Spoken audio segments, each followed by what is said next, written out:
Powered by Riverside FM. Expectations. What are the expectations for J.J. McCarthy? What do we expect from J.J. McCarthy? There's a lot to unpack here. And I think what's being lost in a lot of the J.J. Aaron Rodgers stuff is who J.J. McCarthy really is. Sometimes when you look over the fence and see that the grass is greener somewhere else, you don't take stock and you don't take value in what you have. And I think that's what some Minnesota Viking fans, maybe some people internally with the Minnesota Vikings organization, maybe even some teammates, maybe even some coaches, kind of lose sight in what we have that's of value. So the question that I ask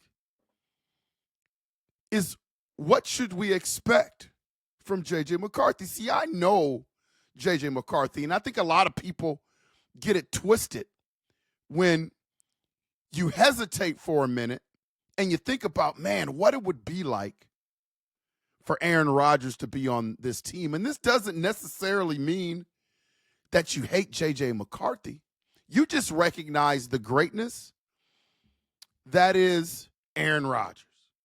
And for those of you that are looking at Aaron Rodgers or talking about creating a narrative that Aaron Rodgers is washed up, man, just go back and watch the film. Don't watch pieces of the film, because we could go back and watch pieces of Sam Darnold's film and we would come away that Sam Darnold is garbage.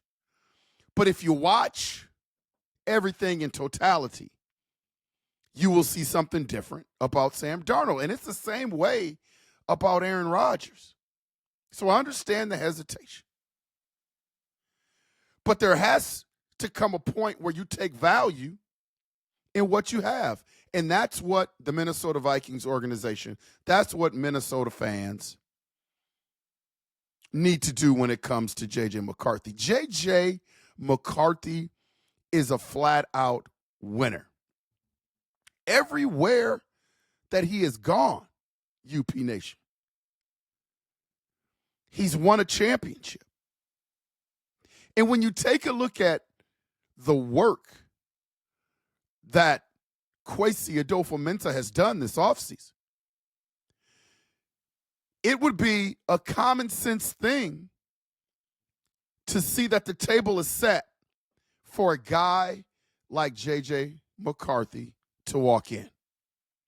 And I'm not saying we shouldn't think about other options, because the ultimate goal is to win a Super Bowl. So when you have a guy like Aaron Rodgers come in, you've got to listen. You've got to think. It would be irresponsible for you not to do so.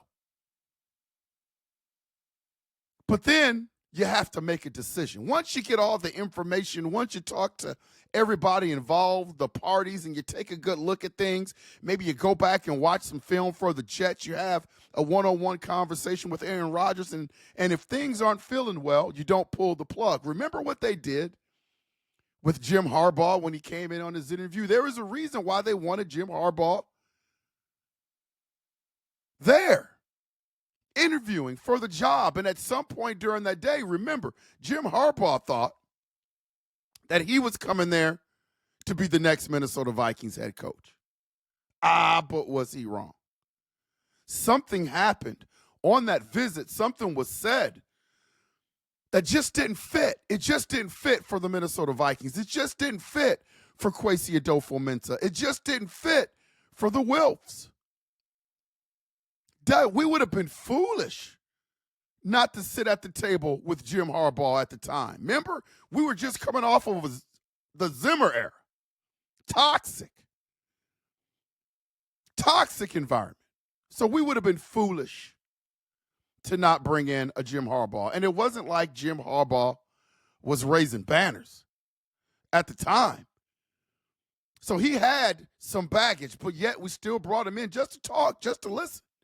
And then cooler heads prevailed, and we chose Kevin O'Connell. And that choice because we looked at all of our options, was a home run. Employ the same tact. Employ the same strategy with this whole J.J. McCarthy, Aaron Rodgers deal. Because when you sit in a room and have a conversation with J.J. McCarthy, I guarantee you, it's going to be completely different than if you sat in the room and had a conversation with Aaron Rodgers. Maybe the coaches need to feel that, see that, instead of dismissing that. Maybe when they go back and watch Aaron Rodgers' tape, and then they go back and watch the limited tape, mind you, but when they go back and watch the tape of J.J. McCarthy, you see something there. See, this is how championships are won. When you dot the I's and cross the T's, and you don't let your emotions dictate how you make decisions within your organization. No matter how you feel about a particular person, no matter how the media feels about a particular person, no matter how the fans may feel about a particular person, you got to dot the I's and cross the T's. And so we should feel really good that our organization approaches things that way instead of killing them because they may be a little hesitant and dotting their I's and crossing their T's instead of coming right out and saying that JJ's our guy. Trust them to make the right decision, because if they make the decision to go with JJ, what you're going to get is a champion everywhere he's gone. Keep in mind, he wasn't recruited by Ohio State, wanted to go to Ohio State, and this hurts me to say because I'm an Ohio State guy. But not only did he go to Ohio State's rivalry, he came back and ended one of the biggest losing streaks to Ohio State that had ever been at Michigan. Remember, Urban Meyer used to just kick their butt up and down the field until J.J. McCarthy took over the helm. He won a national championship at Michigan. Remember, they were trying to run Jim Harbaugh out of town. J.J. McCarthy was the savior. He's the highest draft pick at quarterback in Minnesota Vikings history. You think about all the greats, all the quarterbacks that are out there. He is the highest. Dante Culpepper.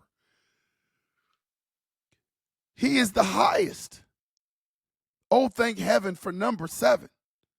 Christian Ponder. J.J. McCarthy is the highest. You hear what I'm saying, UP Nation? That's another wall that he knocked down. And just when we got curious about him and heard all the reports in training camp and his first preseason game, what did he do? Go back and watch the film of his first preseason game. Again, some rookie quarterbacks would have been flustered, nervous. You couldn't imagine a better start for a guy that was playing his first NFL game. But J.J. McCarthy, who has the resume of being a winner, a champion, wherever he's gone. So this is why when I see it, man, I'm not worried. I know the Minnesota Vikings organization for the past 3 years. I don't care what happened before the previous past 3 years. I just know Kwesi. I just know Kevin. I just know how the Wilfs like to operate. And so I'm content. I don't have to come on my podcast and get emotional, bang my fist on the table, because I trust in Kwesi Adofo-Mensah and KOC to dot the I's and cross the T's, and I know the value that we have in that building with J.J. McCarthy. Just trust in it, UP Nation. Just trust in it. We've got a winner at quarterback no matter what happens. That's going to take the helm of this team sooner or later. And when he does, the Minnesota Vikings are going to win at some point in time their first Super Bowl. This has been Unconventional Playbook. Please hit that like and subscribe button. Those that become members will be entered into a drawing to win a Minnesota Vikings Winter Warrior jersey, possibly a J.J. McCarthy Winter Warriors jersey. We will make sure to see you when we see you, UP Nation.